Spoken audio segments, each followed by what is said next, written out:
I give people a public health warning. If you don't want to get better, maybe it's time to leave now, because if you hear what I'm going to say, it's going to have an effect on you. It's going to create a shift. So there's a major difference there. It's sometimes described as day and night difference. Day and night difference between most other applications. Most other applications are what are applied to us as individuals to help us get through a difficult spot, or to help us work through things that have happened to us in our past. Well, an understanding of the three principles guides us to seeing that the past doesn't really exist. The past is, it happened. I'm not saying the past didn't happen. The past happened, but we're not subject to it anymore. We're only subject to our thinking about it.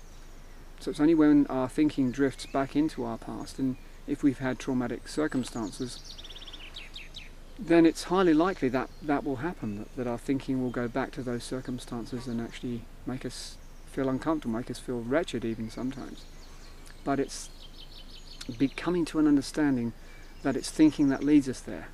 That's the magic bit, when people start seeing they're the thinker. Oh yeah, I'm doing this thinking. And that's what begins to dissolve the problems. The problems don't go away.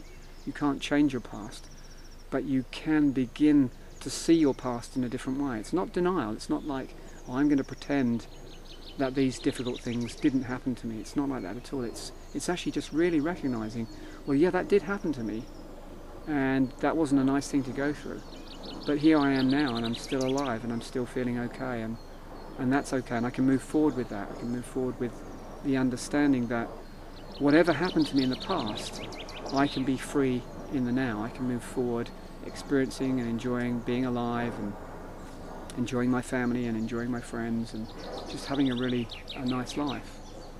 And of course, if those thoughts come back, if we start having those thoughts again, then we'll end up with the feelings too, the feelings that come with those thoughts. But what actually helps really dissolve that is the knowledge, the growing knowledge in us that we're creating that it's coming from our memory.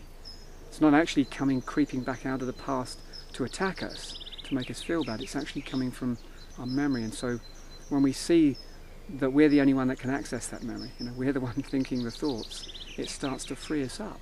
It starts to let us move away from those difficult feelings and move back into nice feelings. And all human beings want to be in a nice feeling, don't they? Everybody alive wants to have a good feeling and live in a good feeling.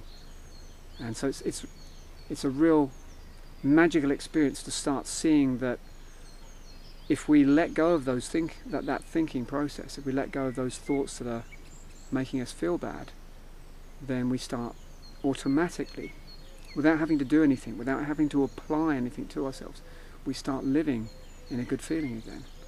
And that's natural. That's the most natural thing in the world. We just fall back naturally into happiness and into well-being. So it doesn't require any work. I mean, how fantastic is that? That people don't actually have to do anything. It sounds too simple. But it is simple, of course. It is very simple. And anyone can apply it. Anyone can actually see how their own thought processes are actually creating the reality, the feeling state that they're in. Feeding their emotions continually. That's how it's operating. Our thoughts arise in consciousness, create a feeling, and that feeling, that is what we experience. So we experience reality via our thinking. Consciousness makes it appear real. But to keep it really simple, our feeling state, everyone knows how they feel. And the feeling state that we live in is created via thinking.